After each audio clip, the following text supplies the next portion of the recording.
Welcome back to another episode of Lifestyle of the Broken Creative Podcast. This is part 3 of our What Pride Means to Me, our 3-year anniversary.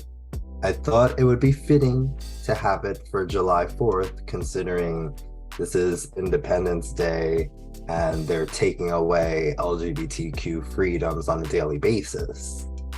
So, thank you so much for listening for the past 3 years as the podcast has evolved.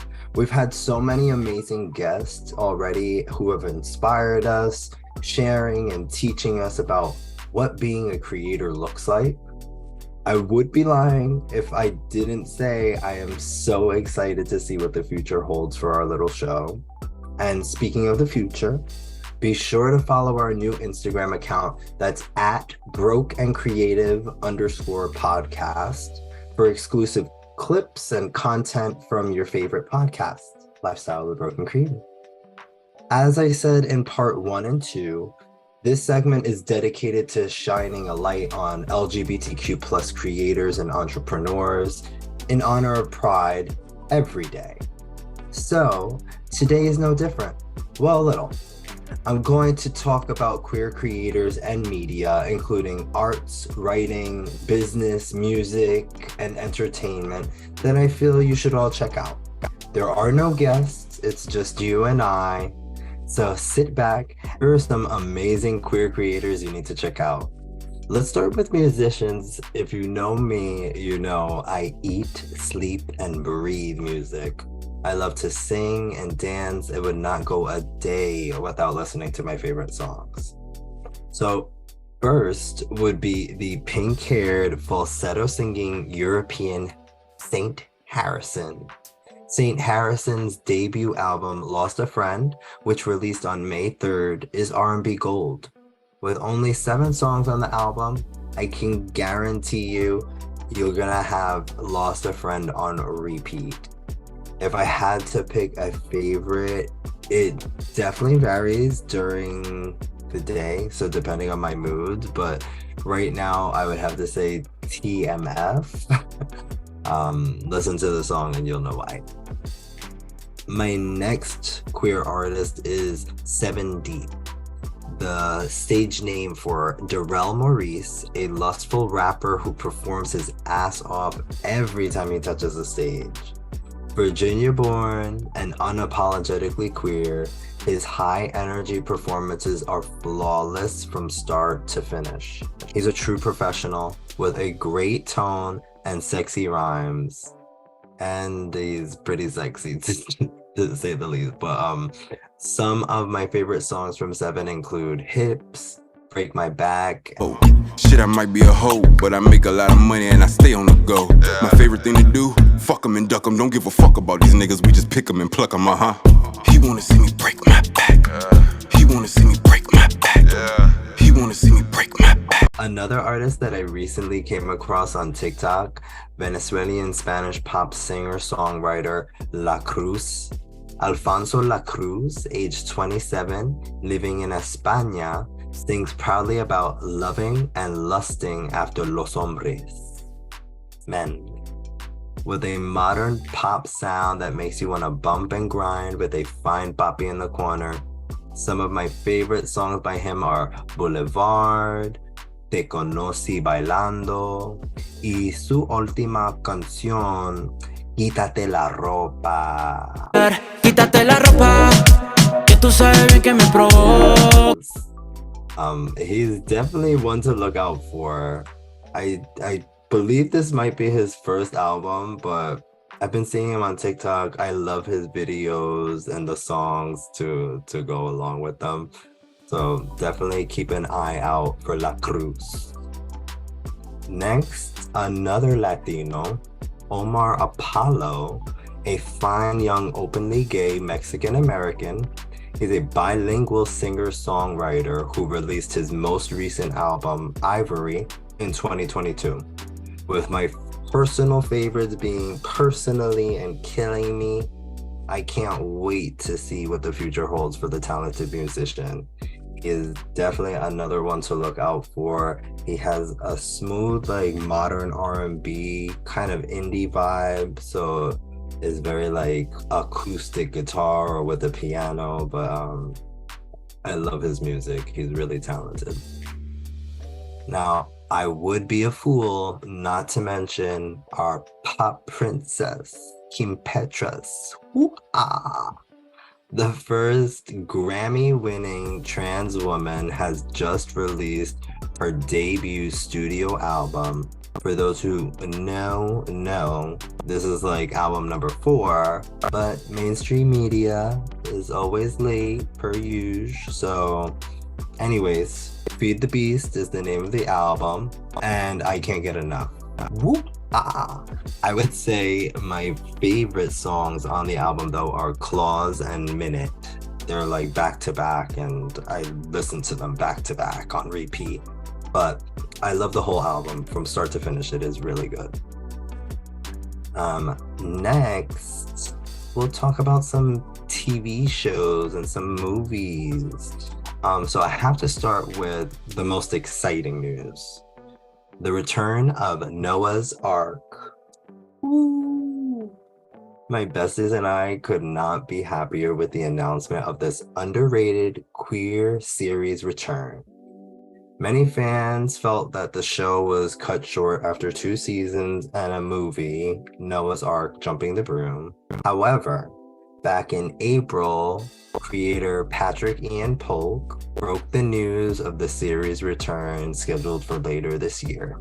They haven't released a date yet, but keep your eyes and ears peeled because, you know, we're halfway through the year, so it's supposed to come out later this year. We only have a few more months left, so definitely gonna be soon.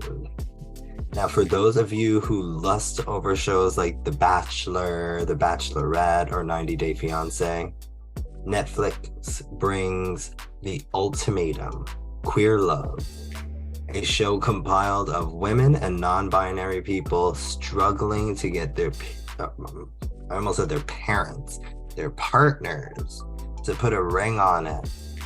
For those of us who love reality TV, not me, this show can't get any realer.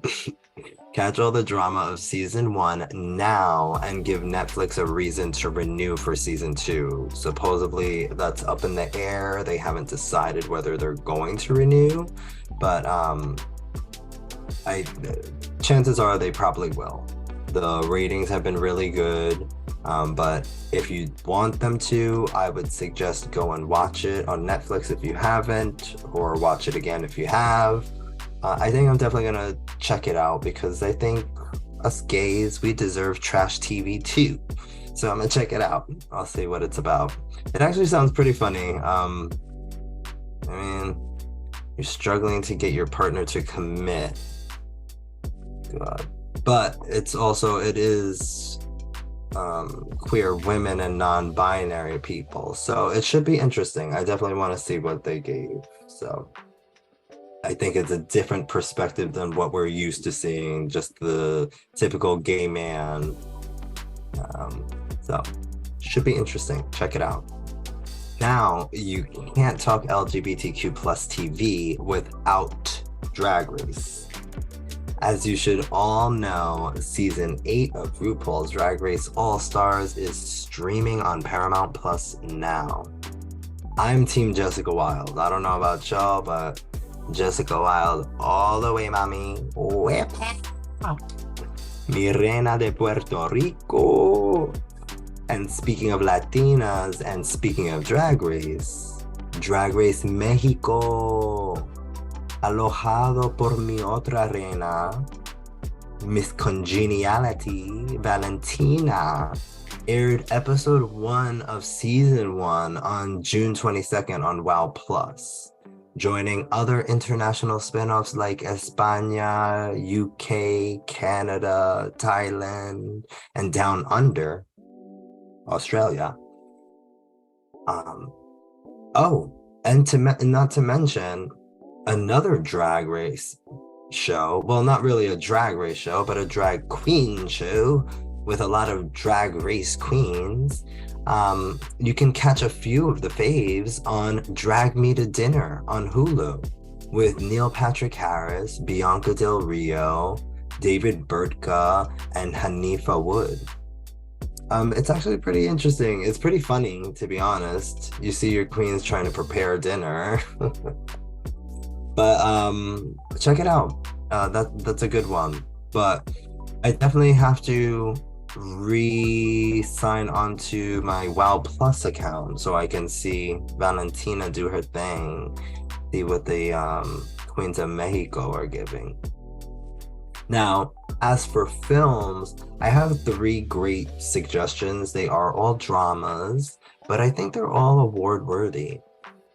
First would be The Inspection, starring Jeremy Pope and Gabrielle Union.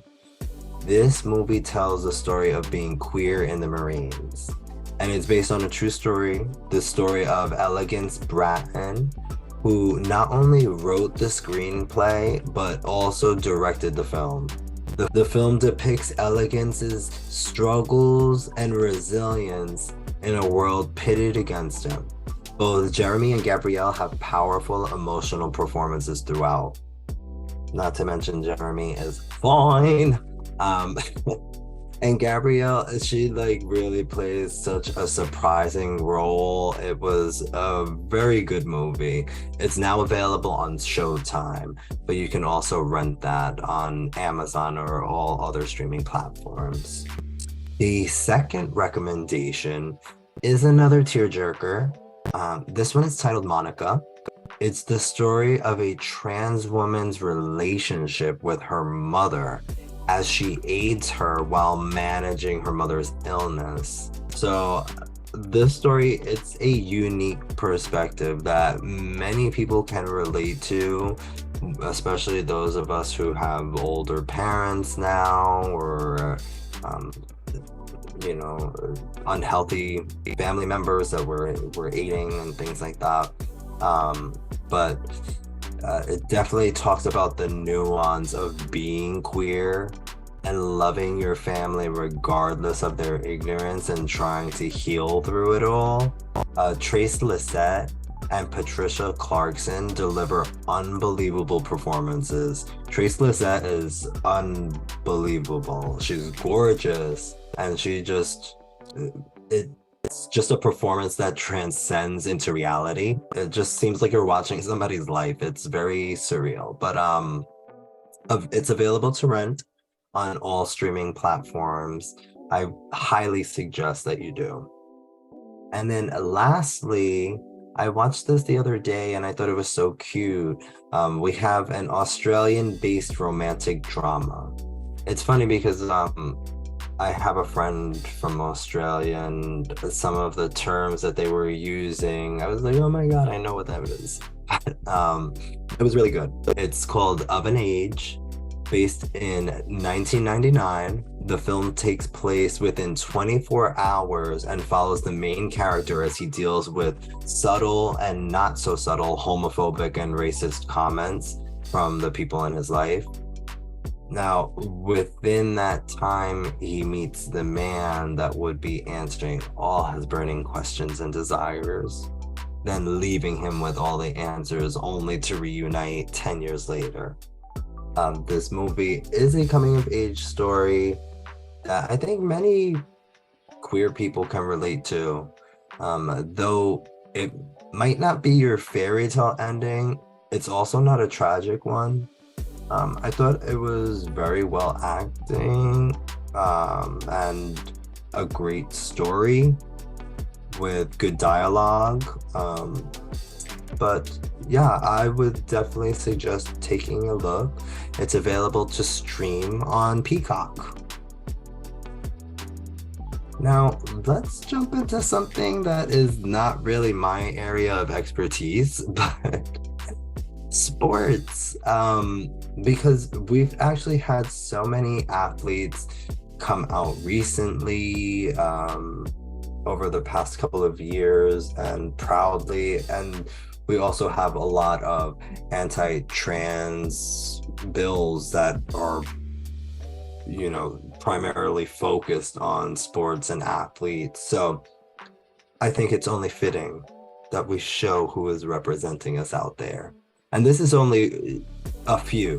There are so many others Just like there are so many other movies, there's so many other musicians that you guys should be looking for, but these are just a few suggestions. But first, we're going to start with American Elite Wrestling star Anthony Bowens. He is wrestling with Max Caster as the tag team duo The Acclaimed, claiming them the championship belt in 2022, making Bowens the first openly gay wrestler to become an AEW champ. Bowens has been in WWE since like 2015, I believe. He's a very well-known and very highly renowned wrestler in that world. So I mean, I haven't watched WWE since like The Undertaker. But he is very impressive. Definitely check him out, and you can follow him on Instagram. That's actually where I first saw him, and you know, I'm not opposed to their outfits. Anyway, next we have Patricio Manuel. He is the first transgender boxer to compete professionally in the United States. Pat is currently holding an undefeated record of 3-0, fighting amongst cis men in the super featherweight class. Patricio, I read an article about him a few years ago, and I've been following him on social media, and he only started fighting again, I believe, this year. And again, I'm not like a big advocate of boxing or anything like that, but they are kicking ass. So I am an advocate of that. So go off, Pat. Next we have Anderson Gomez. Now, this is a little bit more in my realm. I've played baseball, I've been to baseball games, like I know baseball. And they are Dominicano, okay? Anderson Gomez is a gay Dominican baseball star in the making. At 23, he is currently signed as a Chicago White Sox minor leaguer, where he is positioned as left-handed pitcher, which is also pretty unique because a left-handed pitcher, you know, we have few left-handed batters. Or okay, well, to be honest, I don't know how that part works because I am a righty, and even though I know baseball, it doesn't mean like I'm good at it or I know a lot about it. But go off, Papi. Yes. And now Sha'Carri Richardson. I love this girl. Oh my god, I love her. She's one of 10 of the fastest women in history.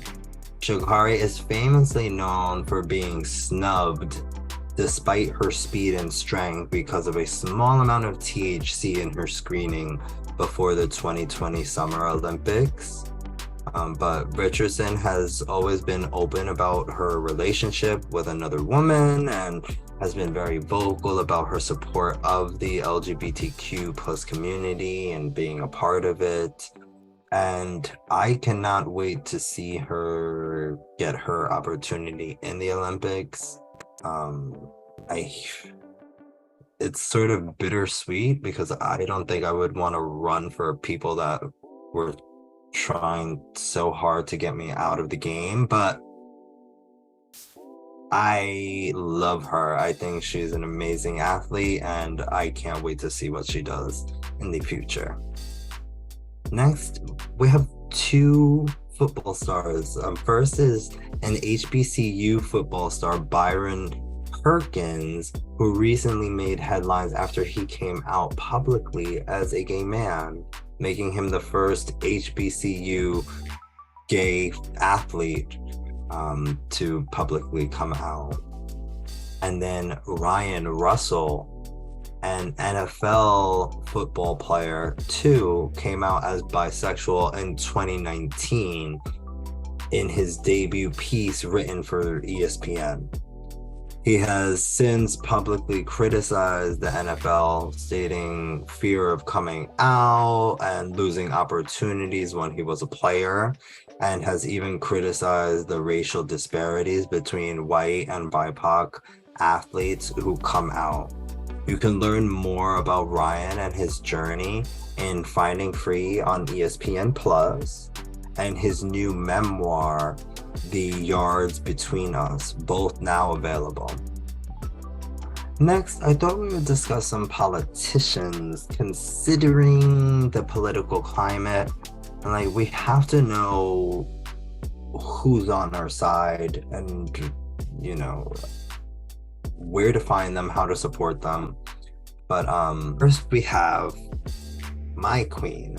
Well, one of my queens. I think this woman is unbelievable, what they are doing and the adversity that they are facing alone, pretty much, along with like their 10,000 constituents, is mind-blowing. But Representative Zoe Zephyr, the first transgender woman elected to Montana legislature, making history in the state and continuing to do so as they face serious adversity in the state house, as she was censured for defending her constituents against extreme anti-trans laws being presented on the floor. Zoe Zephyr has been an instrumental voice in her community and the country. Next, we have another one of my favorites, Congressman Richie Torres. This is for a different reason though. He is a young representative of New York, District 15, South Bronx, covering most of the South Bronx, making him the first openly gay candidate to be elected to legislative office in the Bronx. He is fine as hell, but he is definitely representing a underrepresented community in the South Bronx, and he faces a lot of challenges in that area. And just to be a gay man who lived in the Bronx for some time, it is not an easy area to be yourself. So I commend him, and I love everything that he does on social media, so you can follow him there. But next, we have another queen, White House Press Secretary Karine Jean-Pierre. Not only is she the first Black American to hold this title, she is the first openly queer person to act as White House Press Secretary under the now Biden administration. She is a badass, and I feel bad for any person in media that tries to cross her, because she doesn't take any shit. But keep doing your thing, girl. Love her.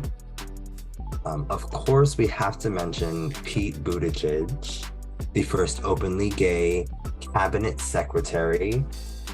He is the Secretary of Transportation. He has previously run for President of the United States, and I would imagine he probably will run again in the future. He is a very young representative in politics, so I would imagine we definitely have a lot more to see from Pete, and I can't wait to see, because he is a very great representative of what America needs. He is a solid individual, and I really love every time I see him on the TV screen or online. We also have Jabari Brisport, the first openly gay person of color elected to New York State legislature. Malcolm Kenyatta, the first openly LGBT plus person of color elected to the Pennsylvania General Assembly. Sarah McBride, the first openly transgender state senator in the US.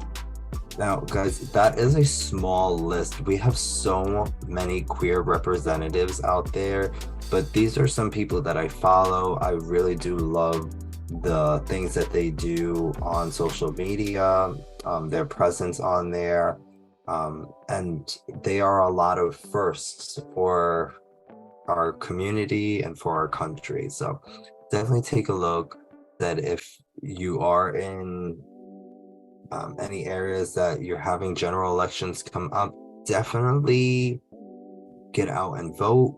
Make sure that you are registered to vote and that you are keeping tabs of what is going on in your local area. I share with you all some queer artists that I follow on Instagram. I really suggest checking out their work. They are amazing at what they do. This artist that I would suggest, their name is Ray Senarai. You can find them on Instagram at transpainter and transpainter.com. That's where you can find their beautiful, impactful work available on a variety of items, which includes flags, mugs, t-shirts, and more. The next artist is Nico Ure. They can be found on Instagram at ku.ra and at Coolaroids. They are a photographer. Where you can find them is www.kiray.gay.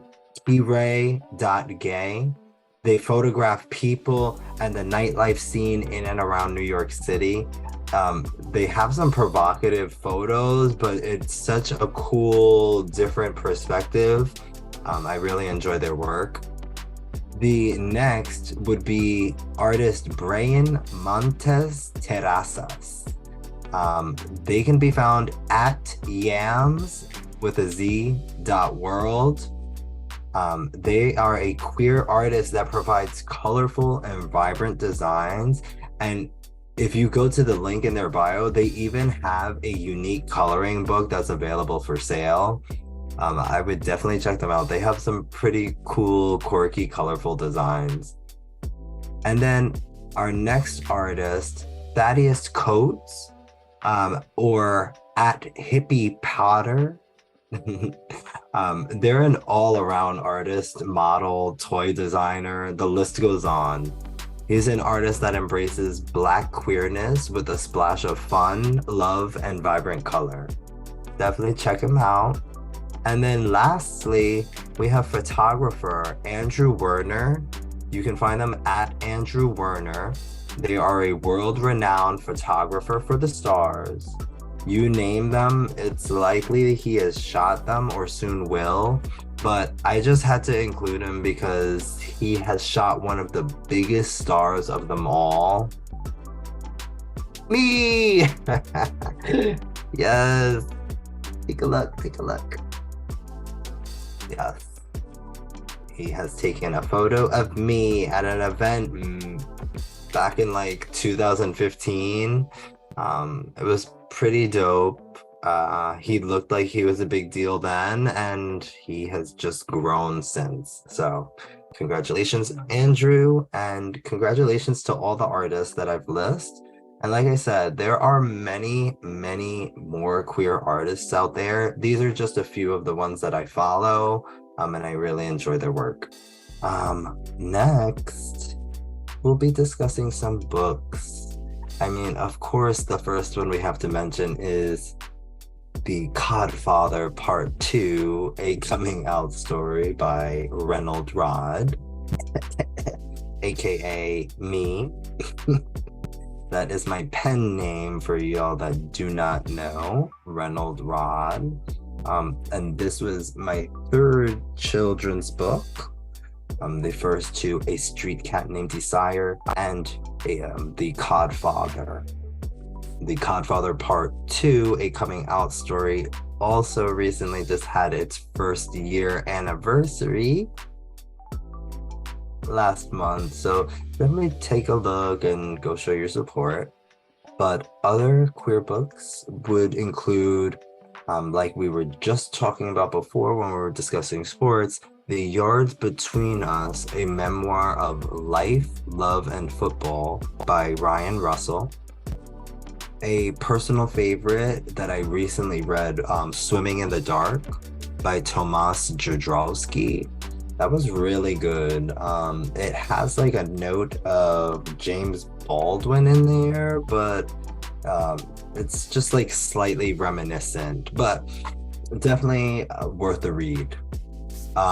Just by looking at him, this is another really good one by Ryan O'Connell.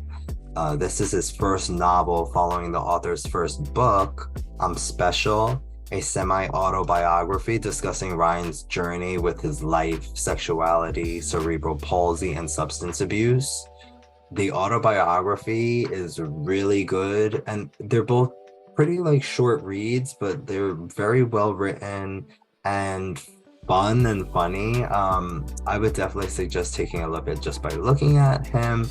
And if you haven't, I would say definitely grab I'm Special as well, the autobiography, both by Ryan O'Connell. Next is My Government Means to Kill Me by Rashid Newson. That is a great, like, just a good, thrilling story, but definitely worth the read. Honorable mentions would include My Sister, How One Sibling's Transitions Changed Us Both by Salinas and Marisol Leiva. All Boys Aren't Blue by George M. Johnson. And our friend, The Unveiling, Book 8 of the Across the Stars series by Jay Demoir. He has so many books, you guys. I am so proud of Jay. The Across the Stars series, I think, is so good. It's such an entertaining series. I'm nowhere near book 8 yet. I definitely have to catch up. But yeah, he just released The Unveiling, which is book 8 of the Across the Stars series, once again by Jay Demoir. He is our friend of the show and the owner of Demoir Books, which is now a digital bookstore with many books available for purchase. Not only his books, he has many books available there, so definitely take a look. Next, we're going to be discussing some fashion, and of course accessories, but first, I want to mention Stuzo Clothing, which is a gender-free, woman, Black, Latin, queer-owned brand based out of Los Angeles. Has that Cali, Southern Cali street style. Definitely worth taking a look. Everything is amazing, and the prices are very reasonable. Next is, I recently saw this because I saw that they were available at Walmart, and I found out that this was a queer-owned brand, Gay Pride Apparel. It is a Mexican-American queer-owned brand that has clothing and accessories made to show your pride year-round. So if you're looking for something with a rainbow or something that just screams queer, Gay Pride Apparel is a great brand to turn to. Next is Telfar brand. This is a queer, Black-owned clothing and accessory luxury brand. Designer Telfar Clemens has made it his mission to extend inclusivity beyond just gender and sizing, but to ensure pricing would make Telfar accessible to all. He has done this with numerous marketing and pricing schemes that have made his products super accessible, but also high in demand. I would definitely recommend taking a look at his luxury bags. Me, myself, I don't currently have a Telfar, but that is definitely the goal. So one day. Next, let's discuss charities. As you know, on Lifestyle and the Broken Creative podcast, we constantly discuss charities. We discuss a charity or two almost every episode with our guests, to ensure that you're hearing about charities that maybe you haven't heard of before, or maybe that you needed reminding that they're there and that they need your support. So I thought I would compile 5 of my favorite queer charities, and just, if you haven't heard of them, let you know about them. If you know about them, just remind you that, hey, maybe you haven't supported them in a while. They can use a donation, or if you want to get involved in some other way, support them with your time. Really take a look on their website and see if there are any events or ways that you can get involved. The first would be the Trevor Project, which is a very well-known queer charity. You can find them at thetrevorproject.org. Next, we have the LGBT Center. They've just recently had their 40-year anniversary. I myself am very passionate about the LGBT Center. When I was young, I met some of my closest friends that way, going to the center in Queens.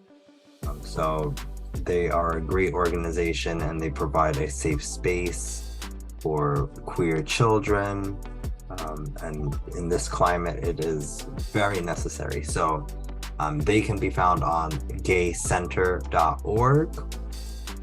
Next, we have a very passionate group of young people, the Queer Youth Assemble. Find them on queeryouthassemble.org. I recently did a protest with them.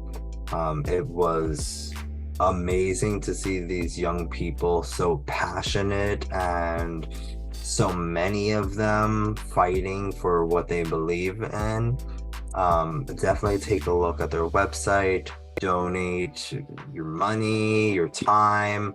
They are, like it says, queer youth, so they definitely need older people out there helping to monitor and make sure that when they do any type of gatherings or protests, that there are people there to support them and make sure that they are safe. So I'll definitely be doing that again. It was a hell of an experience, and they just inspired the hell out of me to just be more active and get involved as much as possible. But that's the Queer Youth Assemble. Once again, queeryouthassemble.org. Next, I would say Gays Against Guns, because I am one of them.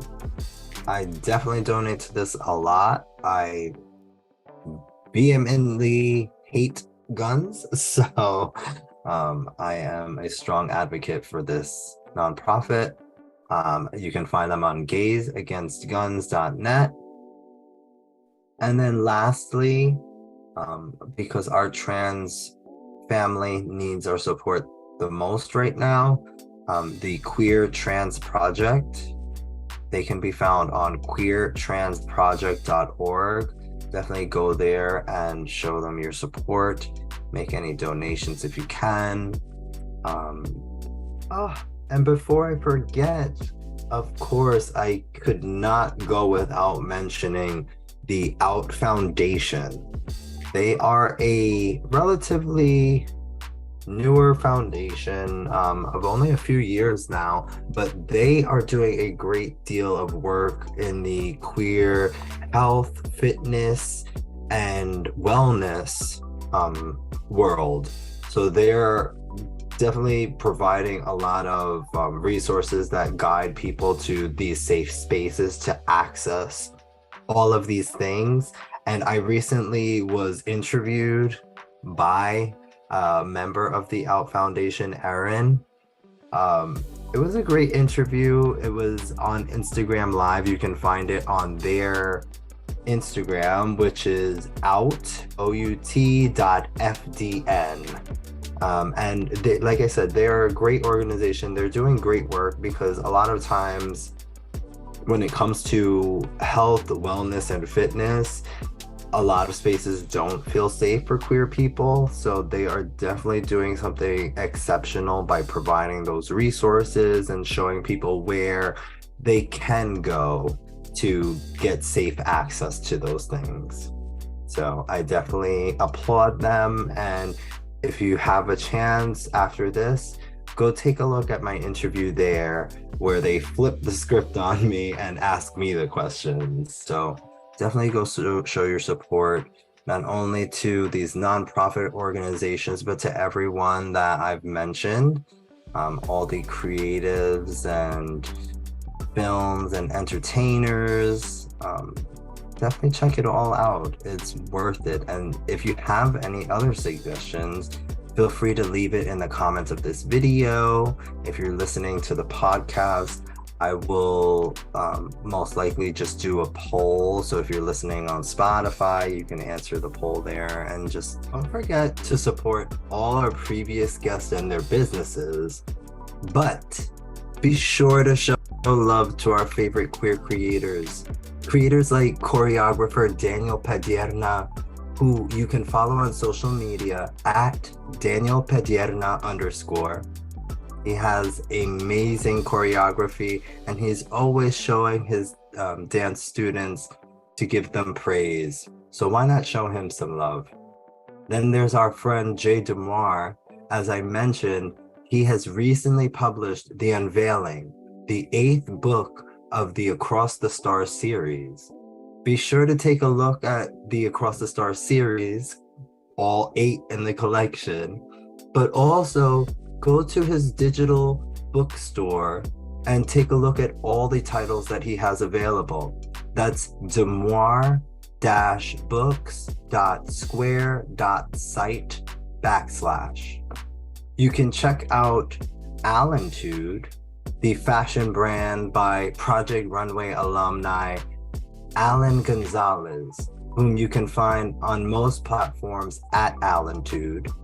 And then speaking of Project Runway alum, you can watch our friend Dee Dee Nicole Smith as they work the runway every Thursday on this new season of All Stars on Bravo.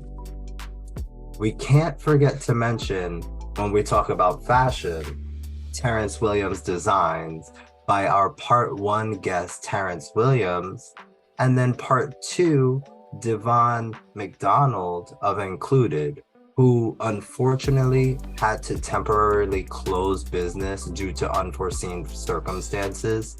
However, I would say DM him if you want to support. He may have leftover products available to sell. Now, last but certainly not least, be sure to check out queerency.com and follow Queerency on all platforms.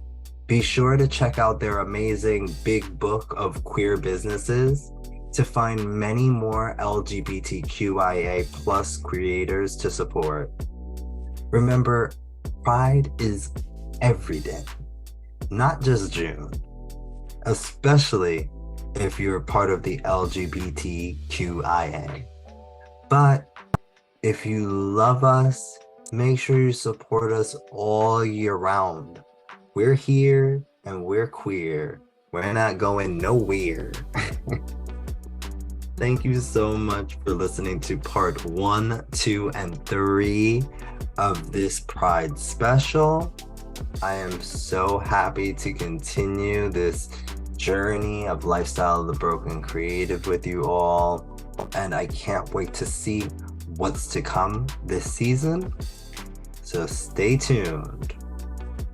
Remember to spread peace, love, and happiness, and always be creatively you.